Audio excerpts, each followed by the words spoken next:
महापुराण का चरित्र कर रहा है।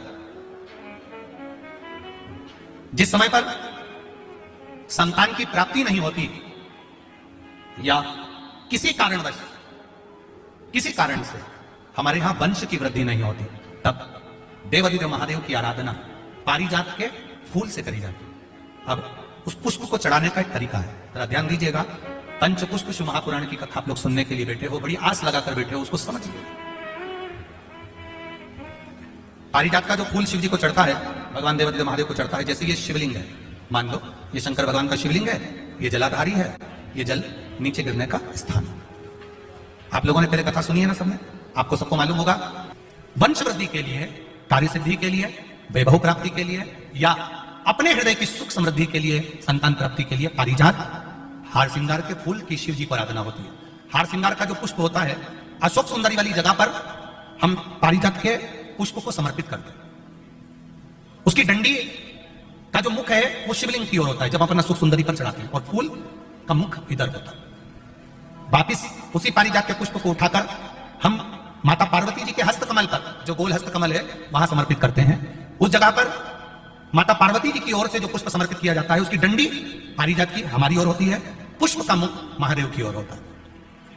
तीसरी जगह जब हम पारिजात के पुष्प को अशोक सुंदरी से उठाकर जगत जननी के हस्तकमल पर रखते हैं, हस्तकमल पे से उठाकर देवादिदेव महादेव के शिवलिंग पर रखते हैं, उस समय पर पारिजात के पुष्प की डंडी शिवलिंग के ऊपर होती है और फूल का मुख अपनी ओर होता है। इस जगह पर पारिजात के पुष्प की डंडी के केसर से ही महादेव को त्रिपुंड लगाया जाता है और महादेव से प्रार्थना करी जाती है। अब पारिजात के फूल का केसर कैसे बनाना है वो भी एक बार आप लोग अच्छे से समझे। जैसे मान लो अभी पारिजात का तो फूल यहां पर नहीं है, पर आप टीवी पर दर्शन कर रहे होंगे। पारिजात पुष्प की जो पीछे की डंडी होती है, फूल सफेद और पीछे जो डंडी होती है नारंगी कलर की, केसरिया कलर की, उसको तोड़ लिया जाता है।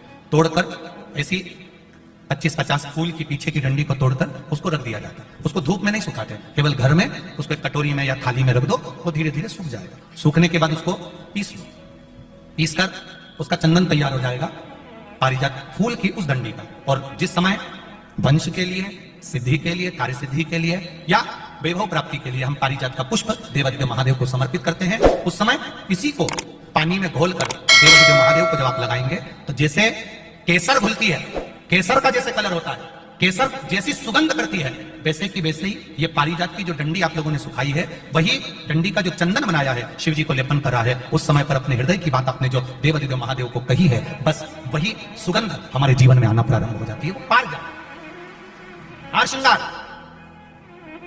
अब जरा ध्यान दीजिएगा, हार श्रृंगार के पुष्प, पारिजात का जो पुष्प है, एक पारिजात का पुष्प, हार श्रृंगार का पुष्प एक, अगर देवादिदेव महादेव को आपने चढ़ाना चालू कर दिया, समर्पित करना प्रारंभ कर दिया, तो आपको पीछे पलट कर देखने की जरूरत नहीं पड़ेगी, महादेव हाथ पकड़ लेगा। पारिजात का पुष्प शिव को समर्पित। 3 शिवालय ऐसे हैं जहां पर पारिजात के पुष्प को समर्पित कर देने से भगवान शंकर को अगर पारिजात का पुष्प समर्पित किया जाता है तो मनवांछित फल की प्राप्ति होती है। पहला, मां नर्मदा से निकला हुआ कंकर नर्मदेश्वर महादेव। अगर कहीं नर्मदा जी के कंकर से शिवलिंग बना हुआ है तो मां नर्मदा के शिवलिंग पर पारिजात का पुष्प समर्पित होता है। दूसरा, जो शिवालय एकांत में हो, एकांतेश्वर महादेव जो एकांत में बैठे हो, भले होटले पर बैठे हो, अकेले बैठे हो, एकांत में बैठे हो, वह एकांतेश्वर महादेव पर भी पारिजात का पुष्प समर्पित कर देने से, अगर कोई अदालत का कोर्ट केस होता है तो बाबा देवादिदेव महादेव का मात्र पारिजात पुष्प का स्मरण या उसको समर्पित कर देने से भी फल की प्राप्ति होती है। तीसरा, ऐसा शिवालय जो नदी के तट पर हो, सरोवर के तट पर हो, कुंड के तट पर हो, बावड़ी के तट पर हो, कुएं के तट पर हो। कारण क्या है? किसी जलाशय, कुआं, बावड़ी, तालाब, नदी, सरोवर, इसके पास में जो शिवलिंग होता है, उस शिवलिंग को बहुत सिद्ध करने की जरूरत नहीं होती। स्वयं गंगा मैया उस कुंड बावड़ी के रूप में रहकर शिवलिंग को सिद्ध कर देती है और वहां स्वयं विराजमान है।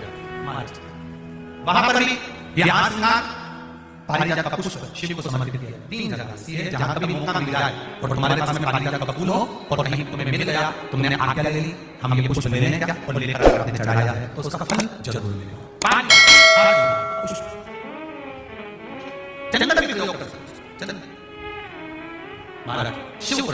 महापुराण तो यहां तक कहती है कि आपका कोई काम अटक रहा है, कोई काम नहीं हो रहा, बहुत परेशान हो गए, बहुत थक गए उस काम के लिए, सबके हाथ भी जोड़ लिए, सबके पास होकर आ गए, पर वो काम बढ़ ही नहीं रहा। तो निवेदन करते हैं, घी के दिए में काली तिल डालकर सोमवार के दिन शंकर जी के मंदिर के सामने तुमरुका जी का नाम लेकर दिया लगाकर, जिस काम को तुमने दुनिया के आगे कहकर देख लिया, कर देख लिया, नहीं हुआ, उस कार्य को एक बार दिया लगाकर निवेदन कर फिर जाकर देखना, काम आगे बढ़कर ही रहेगा, छूटेगा नहीं। कोई सहज नाम नहीं है तुमरुका जी का। शंकर भगवान की प्रियता बेलपत्र,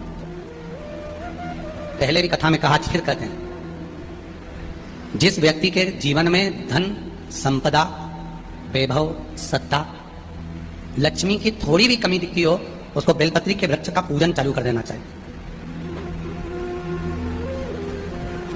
जाओ सोमवार के दिन बेलपत्र वृक्ष के नीचे जल चढ़ाकर, जल का सिंचन कर उसी बेलपत्र के नीचे शाम के समय पर, संध्या काल में, प्रदोष काल में भगवान देवाधिदेव महादेव गौरी शंकर का स्मरण करो। बेलपत्र की जड़ की ओर, बेलपत्र की तना की ओर, बेलपत्र के वृक्ष की ओर तुम्हारा मुख हो।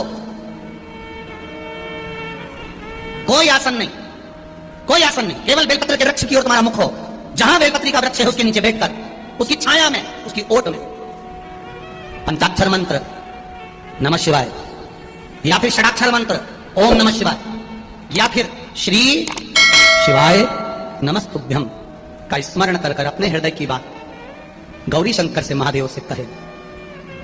शिव महापुराण की कथा कहती है, 7 दिनों में एक दिन सोमवार का ऐसा होता है जिस दिन 33 कोटि देवी देवता बेलपत्री के वृक्ष के नीचे बैठकर भगवान शंकर और पार्वती का स्मरण करते हैं, और शिव पार्वती उनकी झोलियां खुशियों से भरते हैं। देवता भी जिनका भजन करना है वो बेलपत्री के वृक्ष के नीचे। लक्ष्मी, मां लक्ष्मी भी बेलपत्र के वृक्ष के नीचे निरंतर विराजमान होती है।